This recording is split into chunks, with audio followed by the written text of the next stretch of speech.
लोग JAC board के द्वारा जारी किए गए हैं जीव विज्ञान का टर्म 1 के लिए मॉडल प्रश्न पत्र का सेट 1 को सॉल्व करेंगे। इस प्रश्न पत्र में हम लोग जानते हैं 35 प्रश्न रहेंगे और कुल मार्क्स भी रहेंगे 35। सभी प्रश्नों का उत्तर अनिवार्य है और प्रत्येक प्रश्न के लिए 1 अंक निर्धारित है और हर प्रश्न के लिए 4 विकल्प दिए हुए हैं। सही विकल्प का चयन करना है और गलत उत्तर के लिए कोई नेगेटिव मार्किंग नहीं है। तो हम लोग शुरू करते हैं प्रश्न और उत्तर का सिलसिला। सबसे पहला प्रश्न है, विच of the following is an example of active immunity. इसका सही उत्तर होगा वैक्सीनेशन, क्योंकि कोलोस्ट्रम और रेडीमेड एंटीबॉडी दोनों एक ही है। कोलोस्ट्रम में भी रेडीमेड एंटीबॉडी रहता है और ये दोनों पैसिव इम्यूनिटी का उदाहरण है या एग्जाम्पल है। इसलिए वैक्सीनेशन जो है वो एक्टिव इम्यूनिटी, जिसमें हम क्या कर रहे हैं, जो एंटीजन या जो जीवाणु या सूक्ष्म जीव है, जो पैथोजन है, उसको कमज़ोर करके हम शरीर के अंदर डाल रहे हैं और शरीर खुद उससे लड़ के इम्यूनिटी को जगा रहा है। इसलिए इसे हम लोग एक्टिव इम्यूनिटी कह रहे हैं। इसके बाद के हम प्रश्न में जाते हैं तो हम पा रहे हैं कि अगला प्रश्न है, an antibody molecule can be represented as. इसका सही उत्तर होगा H2L2। जैसा कि हम लोग जानते हैं कि एंटीबॉडी मॉलिक्यूल में 2 हेवी चेन और 2 लाइट चेन होता है। इसके बाद अगला प्रश्न है, humoral response is associated with. इसका सही उत्तर होगा B, यानी कि blood, B cell, plasma cell, memory cell and antibody. Humoral response जो है तरल हम लोग देख ही रहे हैं और साथ में ये काम करता है एंटीबॉडी के माध्यम से, और एंटीबॉडी जो बनाते हैं या बनाने में हेल्प करते हैं वो सब इसमें आ रहा है। इसके बाद हम लोग अगला प्रश्न में देख रहे हैं कि सेल मीडिएटेड रेस्पॉन्स किसके साथ एसोसिएटेड है। अगर ह्यूमरल रिस्पॉन्स एंटीबॉडी से जुड़ा हुआ है तो सेल मीडिएटेड जो है वो टी सेल से जुड़ा हुआ है। इसके अलावा बहुत सारे ऐसे रहते हैं, मैक्रोफेजेस, नेचुरल किलर सेल्स, ये सब आ जाते हैं हमारा सेल मीडिएटेड रिस्पॉन्स में।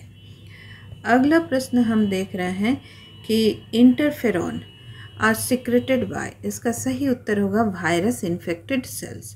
वायरस इन्फेक्टेड सेल्स, मान लेते हैं ये एक सेल है और इसके अंदर वायरस एंटर किया है और जैसे ही इस वायरस के इन्फेक्शन हुआ इस सेल को, तो ये सेल्स कुछ केमिकल्स रिलीज करने लगता है जो उसके अगल बगल के सेल्स को अलर्ट करने के लिए, जिसे हम लोग इंटरफेरॉन कहते हैं।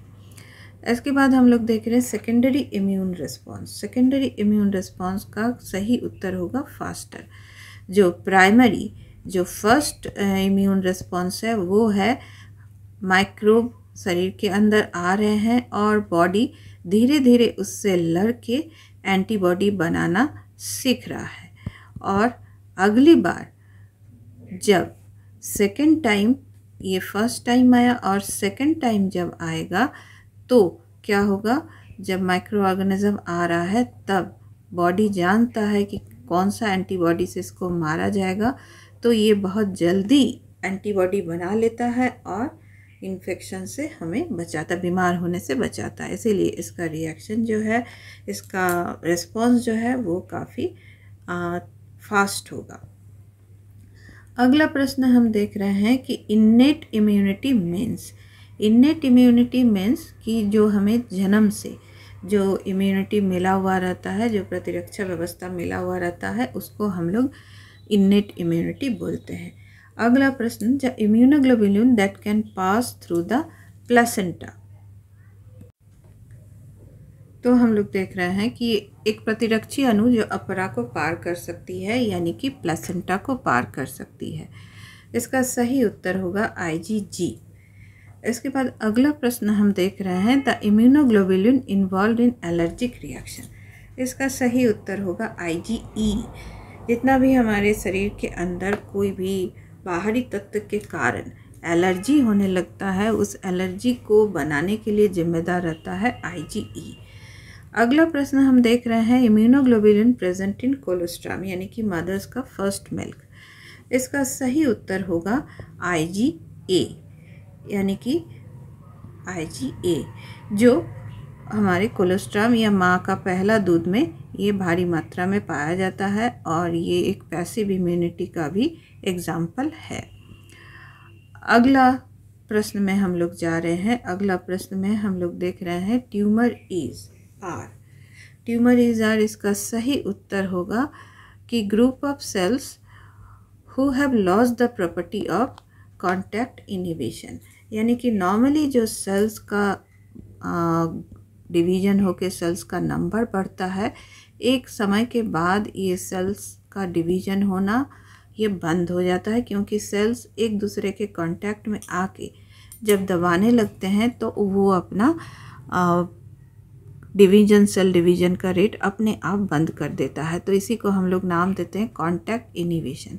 लेकिन जब ये कांटेक्ट इनहिबिशन का प्रॉपर्टी जो है सेल्स खो देते हैं, तब सेल्स बनते जाते हैं, अनगिनत सेल्स बनते जाते हैं, जो एक ट्यूमर के रूप में किसी भी जगह पे हमें दिखाई देता है।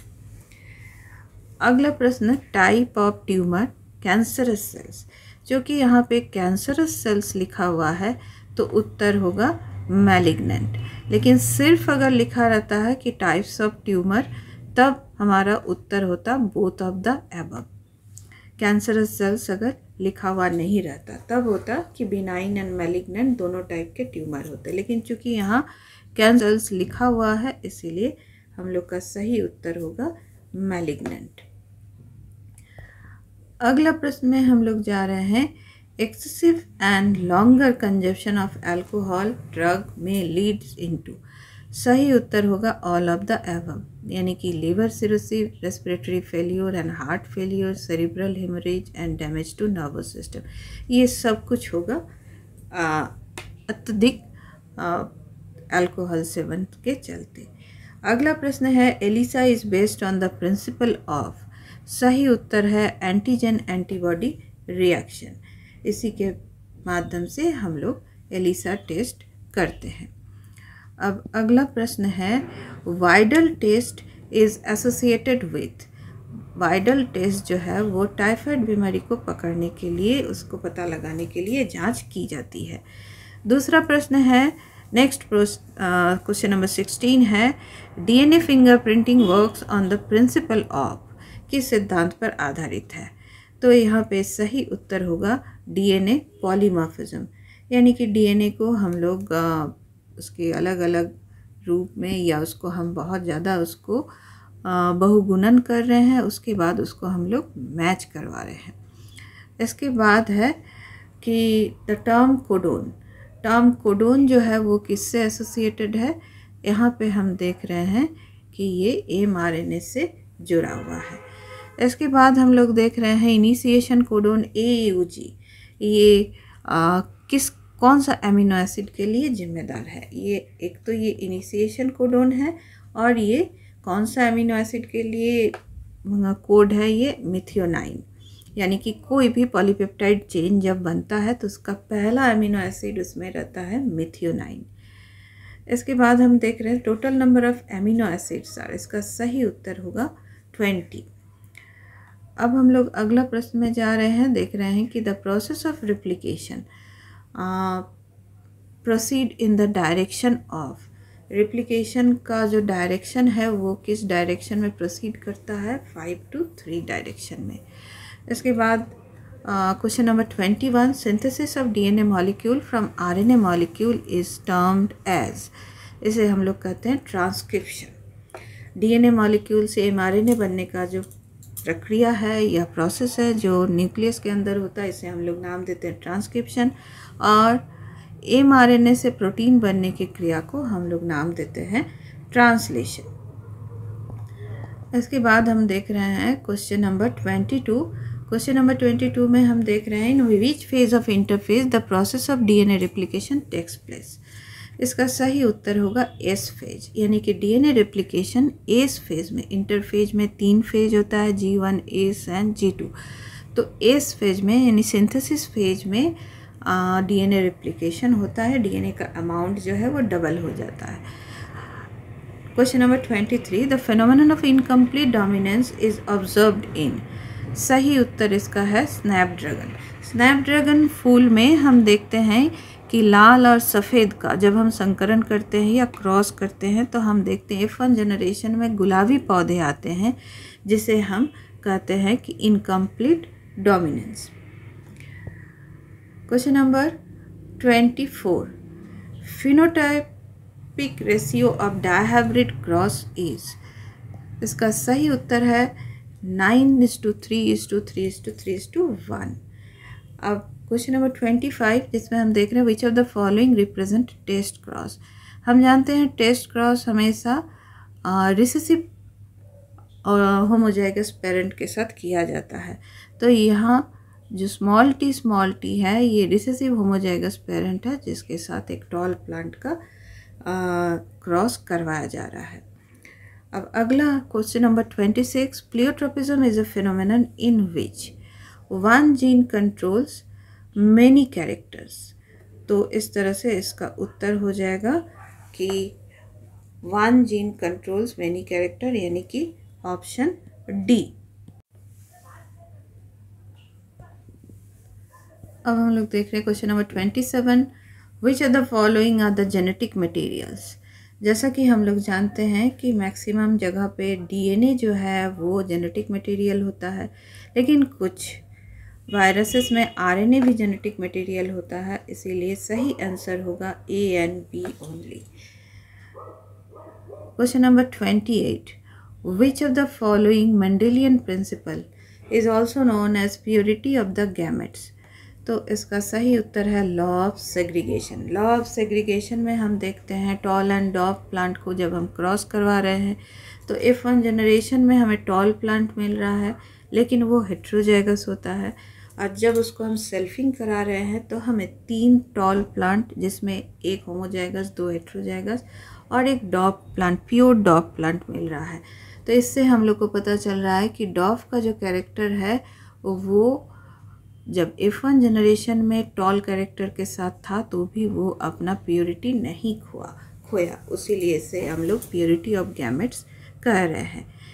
अब क्वेश्चन नंबर 29, जिसमें हम देख रहे हैं which of the following hormones are secreted by placenta.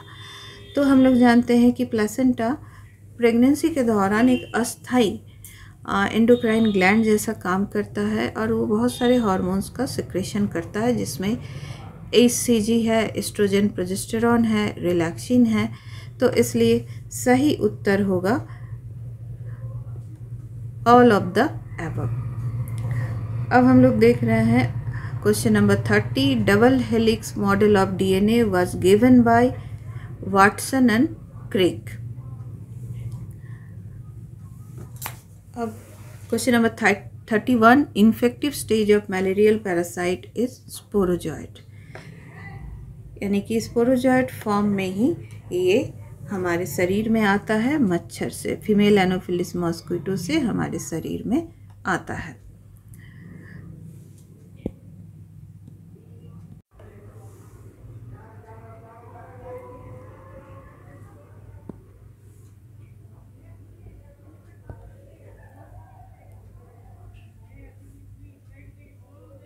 इसके बाद हम लोग देख रहे हैं कि the sexual stage of malarial parasite is completed in.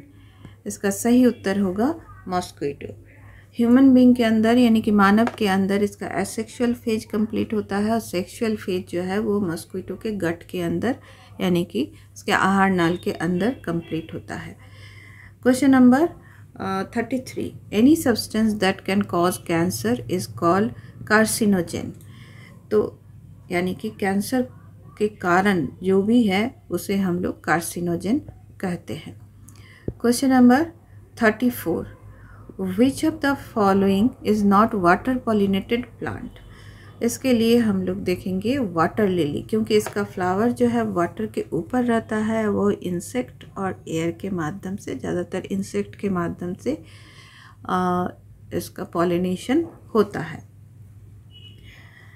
Question number 35, non sticky pollen grains are characteristics feature of.